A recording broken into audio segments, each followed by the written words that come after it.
The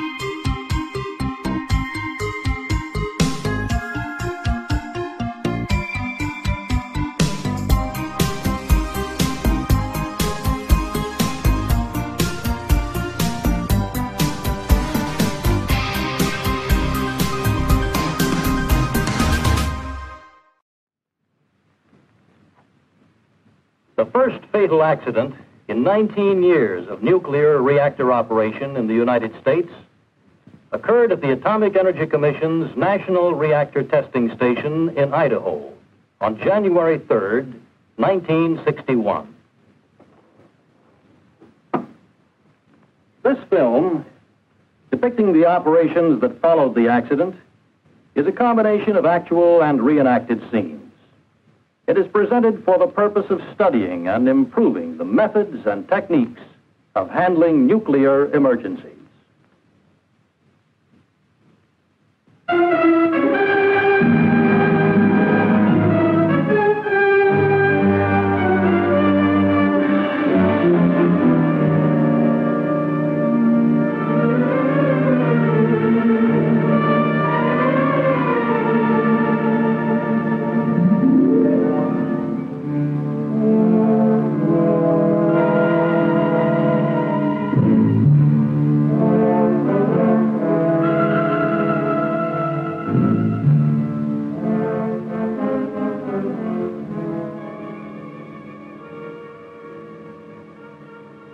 At 9:01 o'clock on the night of January 3rd, 1961, the nation's first fatal accident from nuclear reactor operations occurred at the Atomic Energy Commission's National Reactor Testing Station, known as NRTS, about 40 miles from Idaho Falls, Idaho. The accident occurred in a prototype facility known as the Stationary Low Power Reactor Number 1, and referred to as the SL-1. The SL-1 was built as a result of a request to the AEC in 1955 by the Department of Defense for a small nuclear power plant to supply power and space heat for remote military installations. The reactor, originally designated the Argon Low Power Reactor, or ALPR, was designed by the AEC's Argonne National Laboratory to gross specifications that called for above-ground construction, components that could be transported by cargo aircraft, and a reactor that could operate continuously for 3 years on one fuel loading. The SL-1 core was designed to meet the requirements for extended operation without refueling. The reactor was a direct cycle, natural recirculation boiling water system of 3 million watts gross thermal capacity, designed to produce 200 kilowatts of net electricity and 400 kilowatts of net energy in the form of space heat. It was installed in a cylindrical building 38 feet in diameter and 48 feet high. The building, fabricated of quarter-inch plate steel, was not designed to contain radioactive material in the event of a nuclear accident. This was so because future plants of this type are intended for operation in remote, isolated areas, and the SL-1 itself was not near a populated area. The pressure vessel which holds the fuel was installed in the lower portion center, shielded by local gravel. Most of the plant equipment was installed in the middle portion of the reactor building. On August 11, 1958, the reactor went critical. That is, sustained a controlled chain reaction. And on February 5, 1959, it was turned over to Combustion Engineering Incorporated for operation. It was redesignated SL-1 to conform with military nomenclature. In addition to obtaining operating experience, Combustion assisted the military cadre in training military personnel and was responsible for the certification of reactor operators. Trainees arriving at the SL-1 after an 8-month course at Fort Belvoir, Virginia, were subjected to 3 weeks intensive academic instructions on the SL-1 operation and equipment, and 3 months training as a crew under a ship supervisor. Their training also included a detailed course in health physics. Upon passing rigid written and oral examinations, by members of both the military cadre and combustion engineering boards, a trainee was assigned to a regular shift crew. At the time of the accident, the reactor had been operating for over 2 years and had produced 931.5 megawatt days of thermal energy. The reactor was shut down on December 23rd for maintenance and minor modifications. At 4 p.m. on January 3rd, 1961, the day shift was relieved by a 3-man crew consisting of a shift supervisor, an operator, and a trainee due to be certified as an operator the following month. Their instructions were to prepare the reactor for eventual startup the next morning, including making the final connections between the control rods and control rod drive motors.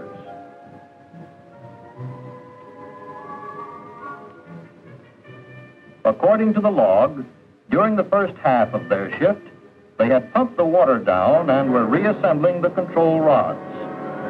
Then, at 1 minute after 9, an automatic alarm sounded in Fire Station Number 1, Fire Station Number 2, and the Communication Center of the AEC's Idaho Operations Office. 1 long and 2 short strokes indicated the trouble was at SL1.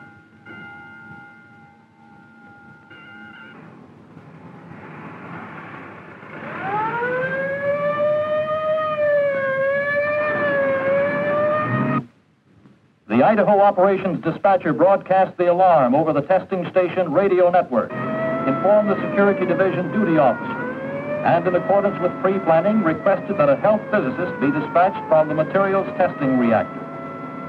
In less than 10 minutes, the firemen arrived at the SL1 and found it seemingly deserted. The temperature was 17 degrees below zero. There was no sign of smoke or fire, but low-level radiation was detected. A telephone call to the SL1 control room brought no response. Both gates to the area were padlocked, as this was the means of perimeter security after hours. A security guard arrived within seconds to unlock the main gate, and the fire engine entered the SL1 area.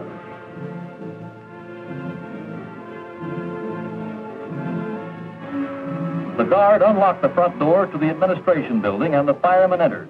It was the quickest access to the reactor building, about 100 feet away. They had a high-range radiation detection instrument and wore respiratory equipment to prevent inhaling contaminated air. There was still no evidence of personnel, fire, or smoke. But 2 feet inside the door, the instrument revealed low radiation levels in the fraction of a Roentgen range.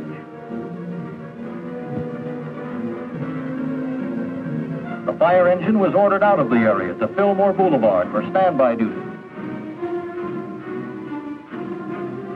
The assistant fire chief reported radiation present at the SL1, and at 9:20 p.m. notified Combustion Engineering, the operating contractor. He received confirmation that 3 SL1 personnel were on duty. Combustion Engineering personnel immediately left Idaho Falls to join emergency operations at the SL1 site. The chief then made another search for the men on duty before the health physicist arrived, again approaching the reactor building by way of the administration and maintenance building. He observed a 25 R/hour reading at the foot of the stairway to the reactor building. There was evidence that 3 men might be in the reactor room.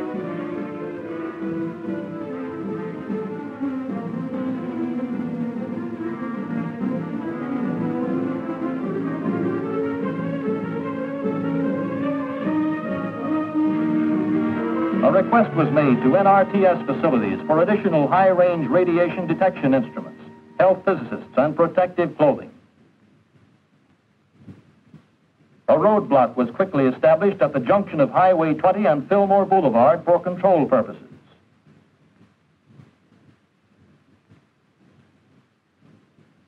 At 9:36, 2 health physicists arrived with additional equipment, and one of them accompanied the assistant fire chief into the reactor building.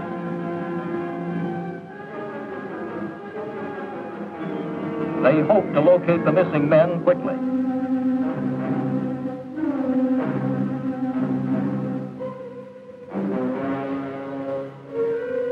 The control room was unoccupied.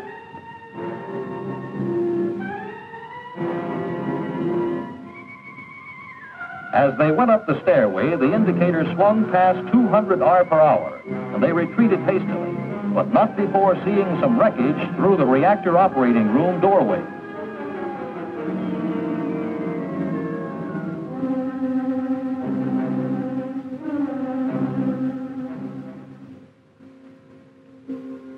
Meanwhile, at the Idaho Operations Office headquarters, 41 miles away in Idaho Falls, a control unit comprising the directors of AEC Health and Safety, Security, Military Reactors, and Public Information Offices was quickly mobilized. The SL-1 accident was declared a Class 1 disaster and immediately broadcast over the NRTS radio network. The Idaho manager assumed responsibility for overall emergency plans and procedures. 3 things had to be done at once: locate and rescue or recover the 3 missing personnel, ascertain the condition of the reactor, and determine how much contamination was being released to the environment. Because of the high radiation problems, protection of all personnel involved was an important consideration in every action taken.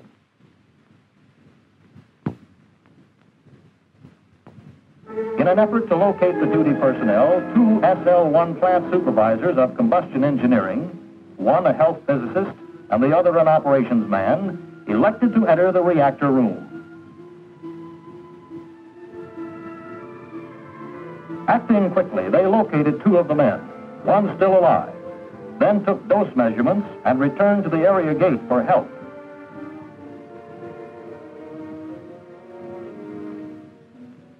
They were joined by 2 more combustion personnel and an AEC health physicist.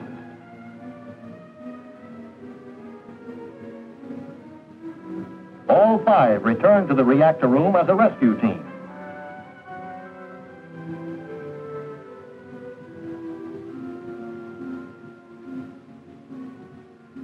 They picked up the man who was alive and put him on a stretcher at the head of the stairs.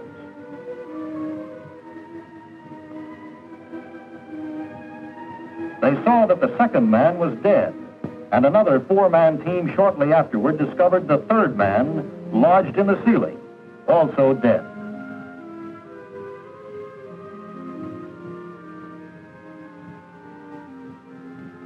The first victim removed was taken almost immediately to an arriving ambulance which had resuscitation equipment.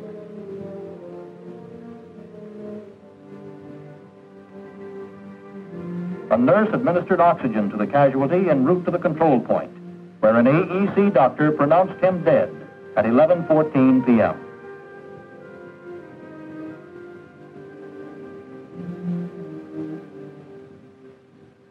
Personnel involved in this rescue operation had received exposures up to 27 roentgens of penetrating radiation. None showed any medical symptoms or required hospitalization. All involved in the rescue operations had to be decontaminated. At the nearby gas-cooled reactor experiment facility and the central facilities dispensary, they vigorously showered and scrubbed in the decontamination rooms. A decontamination problem resulted from the all-out effort to save a life. Since the rescuers couldn't wait for special gloves, their hands required repeated scrubbing. Detergents and potassium permanganate proved to be effective.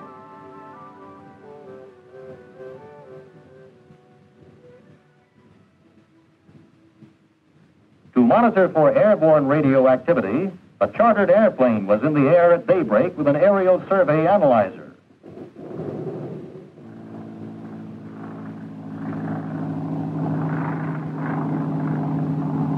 Very little activity above natural radiation background was detected, except in the immediate vicinity of the SL-1 area.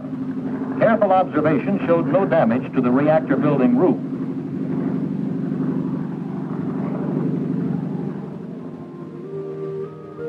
With all 3 crew members accounted for, there was now time for instituting further safety controls.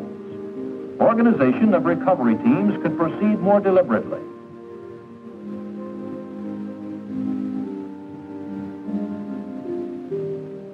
Standard procedures for teams working in contaminated areas called for face masks, film badges for measuring radiation, 2 pairs of anti-contamination clothing, 2 pairs of shoe covers, and 2 pairs of gloves. All openings were taped to prevent seepage of contamination.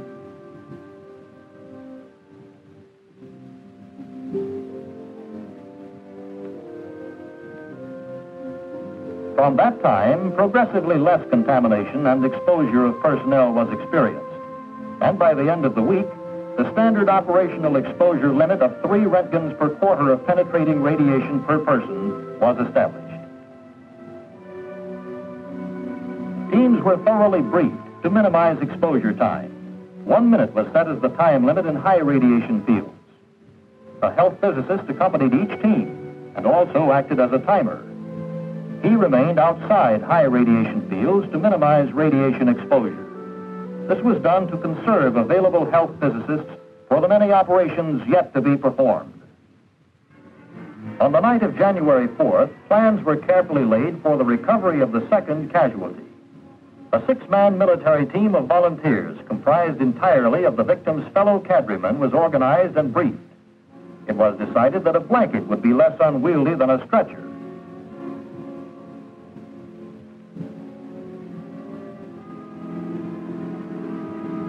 The team worked in 2-man relays. The first pair, accompanied by a health physicist, entered the support facilities building and carried the body from the reactor operating floor to the control room.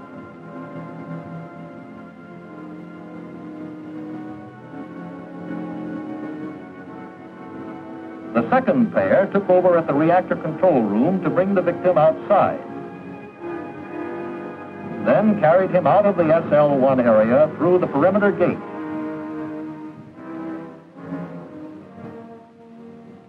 A health physicist measured the direct radiation exposure to the driver.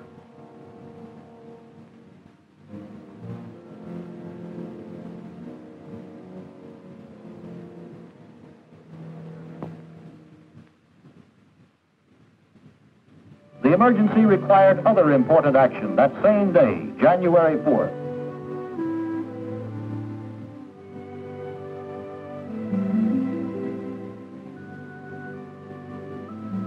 Two entries were made into the reactor building to recover the logbook and a neutron detector.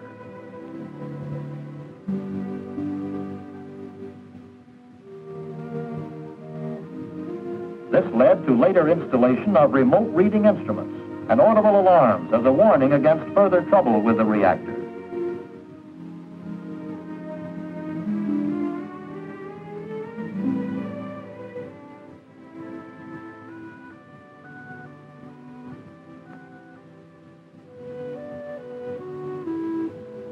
Also, the reactor building exterior had to be surveyed from the ground for evidence of damage. There was none. Fire and ambulance equipment had to be decontaminated.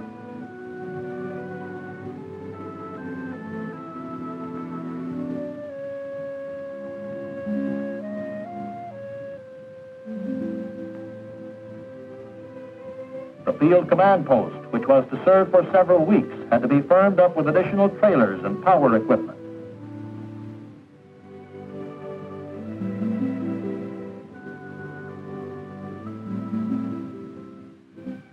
Medical checkups of entry personnel were carried out. Collection of scientific evidence and data went forward simultaneously with the recovery of bodies.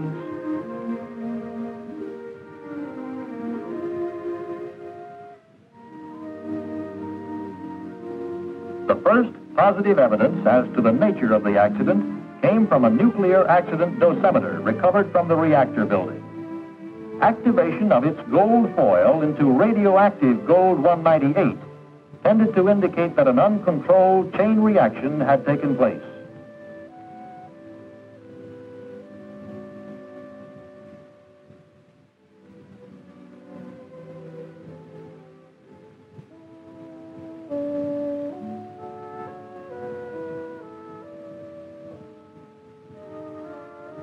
This was confirmed a day later, when radiochemical analysis of a watch band buckle and pocket lighter screw disclosed copper 64.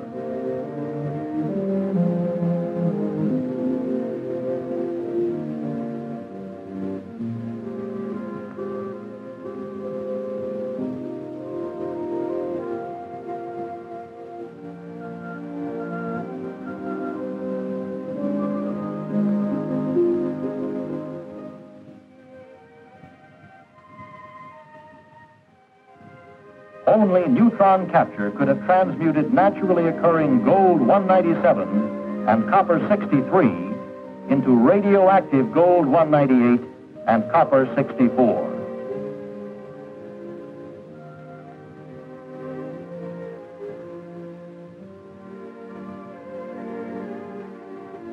The anticipated spectrum of old fission products was found to be present.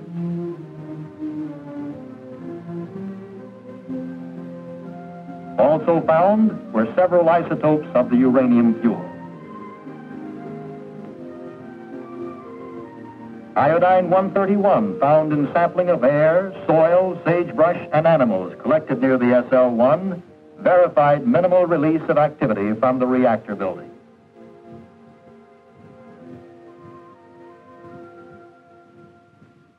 Within 3 hours after each entry into the SL-1 site, film badges were processed to determine the precise exposures received. After the initial entry, no personnel received more than 9 Roentgen's gamma exposure. Special data processing procedures had been initiated by January 4th, involving 2 or more film badges daily for many individuals. Total radiation exposure was tabulated on summary cards. Reports were issued daily by name, date of exposure, and amounts of radiation chargeable to the SL-1 incident. Later, a daily breakdown was issued according to radiation dose and summary of individual accumulated exposures. This information was used in scheduling assignments, planning operations, and in otherwise limiting the activities of individuals. The data also proved to be invaluable as a check on the accuracy and effectiveness of health physics controls. By the morning of January 5th, direct radiation checkpoints covering the entire SL-1 area were being surveyed every 2 hours, and a survey grid was plotted to a radius of 2,000 feet. Calculations were made from readings of direct radiation from the reactor building. As of mid-January, direct radiation levels ranged from 0.002 Roentgens per hour at 2,000 feet to 1.1 Roentgens per hour at 100 feet from the reactor. In contrast, at the top of the reactor, the readings were approximately 1,000 Roentgens per hour. Film badges routinely placed at 1 mile intervals on Highway 20 read less than 10 milliroentgens, total dose for a 12-hour period beginning 5 hours before the accident occurred.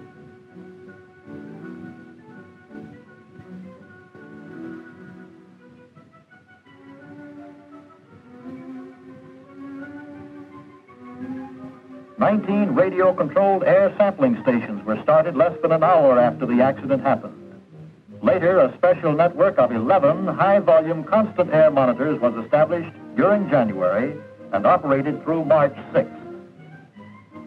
None of the surveys showed any radiological hazard to persons or animals beyond the immediate vicinity of the reactor. On the afternoon of January 5th, an official photographer, accompanied by a health physicist, entered the high radiation zones at the outer edges of the reactor operating floor to obtain needed still pictures. This was repeated on January 8th with another photographer. Working in radiation fields of 500 Roentgens per hour, the 2 photographers were limited to 30 seconds of picture taking each. Using these photographs and other information, careful preparations were made for the recovery of the third body.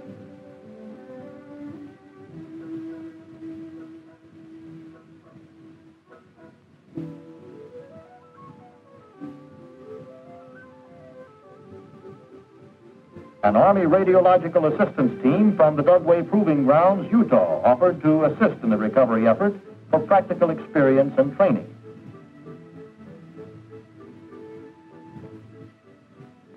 A quick series of briefings prepared them for their role in a carefully coordinated plan to free and remove the third victim. The third body could not be removed by direct methods. It was situated where radiation levels were most intense, directly above the reactor. Also, there was concern that a heavy shield plug, blown from the reactor vessel head into the ceiling, might fall on the reactor and jar dislodged fuel elements into a second critical mass. The only recourse was to improvise a long mechanical arm that could breach the freight doors at the second-story level of the reactor building, retrieve the body and shield plug as they were dislodged, and lower them to the ground. A hastily fabricated wedge on the boom of a mobile crane was used to pry apart the sliding freight doors. Then a 5 by 20-foot stretcher-like apparatus was fastened to the crane's jib as a catching net. Specially designed and fabricated for this recovery operation, it was carefully maneuvered into the narrow space between the top of the reactor shielding blocks and the monorail of the overhead crane. Here and during subsequent remote control operations, H.K. Ferguson Company, a construction contractor, rendered extensive support. Finally, 5 nights after the accident, 22 volunteers working in relays succeeded in removing the body from the reactor building. On the morning of January 9th, it was transferred from the stretcher to a cask and transported to a shielded facility for decontamination. Medical studies show that 2 of the men were killed instantly, and the 3rd died of multiple injuries received at the time of the accident.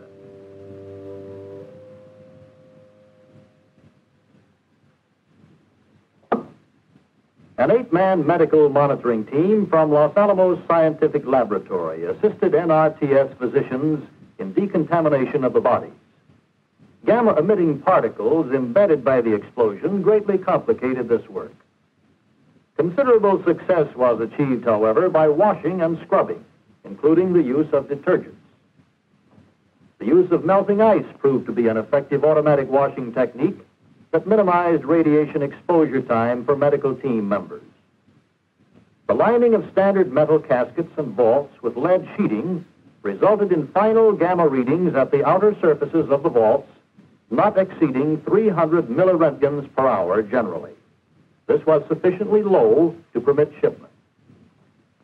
On January 13th, the bodies were released to the Department of Defense, which then arranged for burial services in accordance with wishes of the families at private and national cemeteries. This completed phase 1 of the SL-1 operations.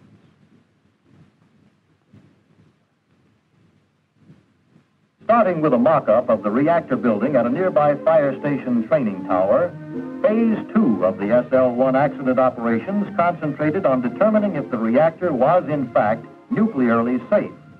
That is, that it would not undergo another chain reaction. Up to this point, emergency operations had been carried out by the AEC. On January 13th, the responsibility for determining the condition of the reactor was turned over to the operating contractor. Proposals from combustion engineering were approved by IDO for remote control viewing of the reactor top head and the interior of the reactor vessel, using both motion picture and television cameras on the end of a cherry picker crane. These remote-controlled operations made it possible to avoid further personnel entries for the next 5 months, or until June 2nd. The mock-up operations also made it possible to perfect techniques for placement and operation of cameras and probes. It was hoped that the pictures not only would affirm that a second nuclear excursion could not occur, but also disclosed what initiated the accident. After several days of rehearsal, the first entry into the reactor building was attempted.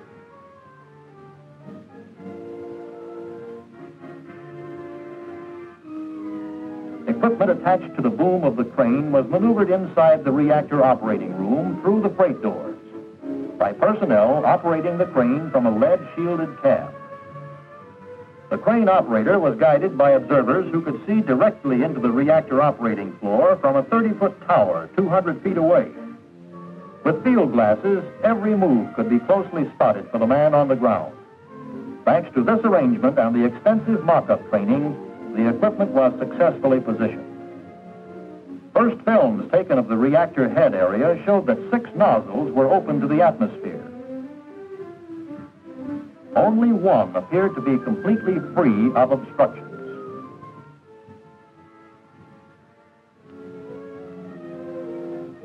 Films taken looking down through the nozzle openings revealed extensive damage to the visible part of the core and to the control rod shrouds.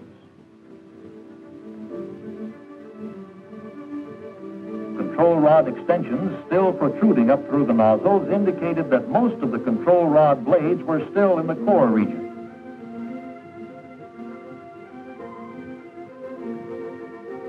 The central rod blade appeared to be ejected from the core.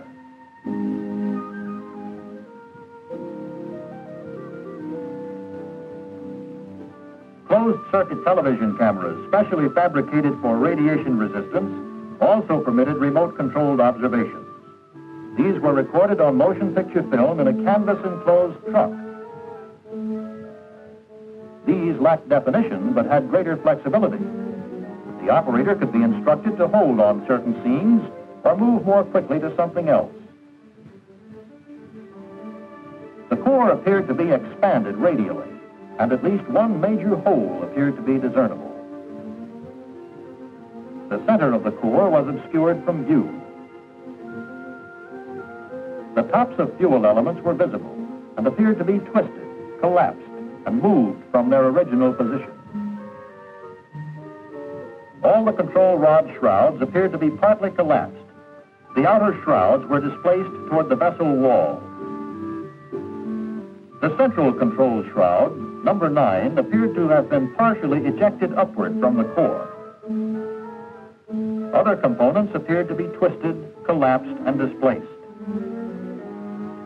The films obtainable did not prove or disprove that the vessel might be cracked or otherwise damaged.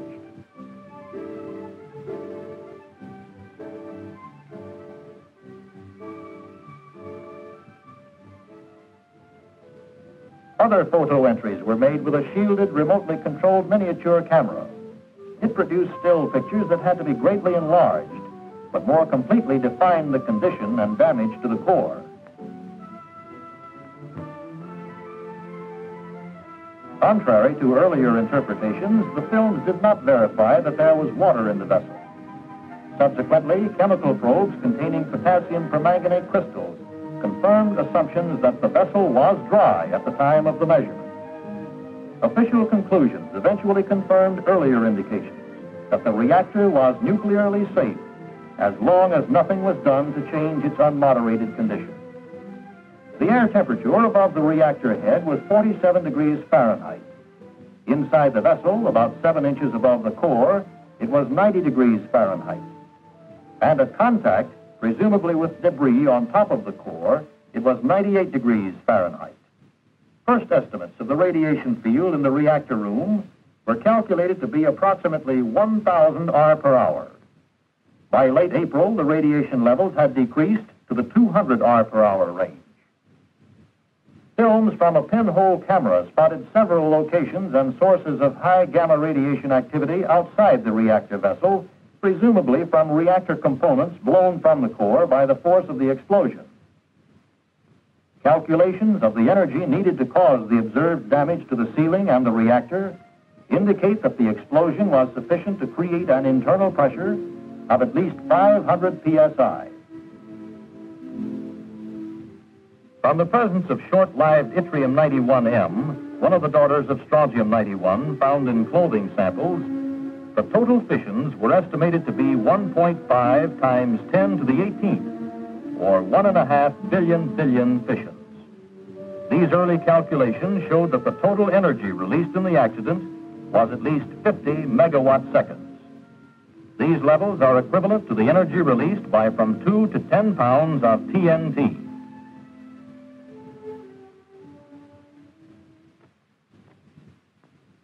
Beginning shortly after the accident, the SL-1 access road was regularly scanned for contamination tracked out by vehicles leaving the reactor area. Radiological crews cleaned up the hotspots. Wherever possible, vacuum cleaners were used to remove radioactive and other particulate material to the burial ground. In some instances, the activity was leached into the permeable soil with water hoses.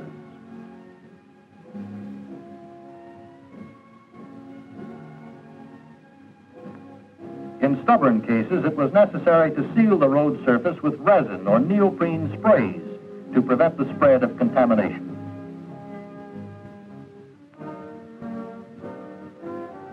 Some valuable lessons were learned early from the SL-1 experience.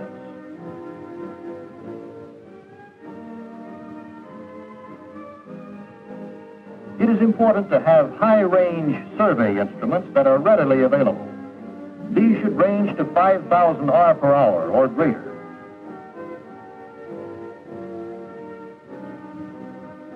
Special methods must be incorporated into pre-planning for handling highly contaminated and radioactive casualties. A movable lead shield with armholes permits close work with minimum exposures. Also, lead shielding jackets and full-face masks to accommodate eyeglasses.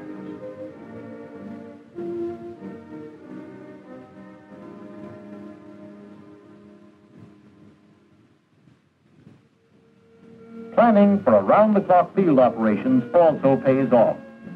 It must be assumed that hundreds of personnel capable of performing a variety of tasks may be needed.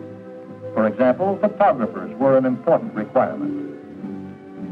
It may be necessary to rely on extensive support from operating and construction contractors, from other AEC installations, and from military organizations. An urgent need for the conservation of health physicists may arise. In the SL-1 operations, more than 80 health physicists were used to advantage during the first week. These were supported by more than 130 other personnel during that time. The SL-1 experience re-emphasized the importance of taking precautions to avoid unnecessary exposures where contamination and high radiation are involved. Although several hundred individuals participated, only 14 of the 100 persons active in the first 24 hours received radiation exposures of 5 or more Roentgens of gamma, and none more than 27 R. Subsequent medical checkups did not disclose any medical symptoms, and no one was hospitalized.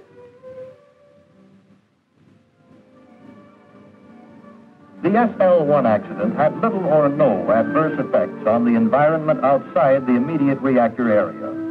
Life went on as usual in surrounding communities.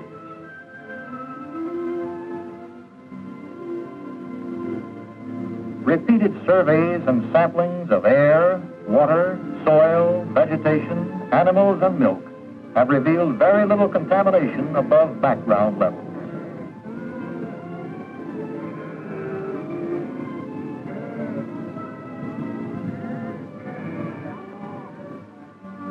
Prompt and factual release of information from the start alleviated public concern. With little public excitement and no sensationalism, a certain recognition was gained of the fact that hazards in the nuclear field, as with those of any other industry, can be dealt with effectively.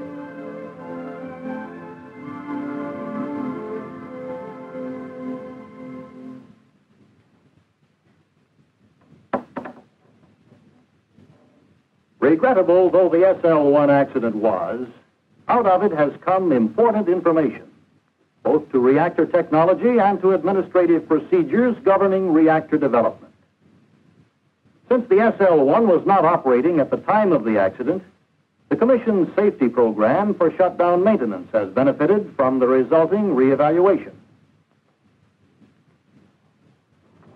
Another constructive aspect was the containment of radioactive particulate matter by a building not designed for that purpose.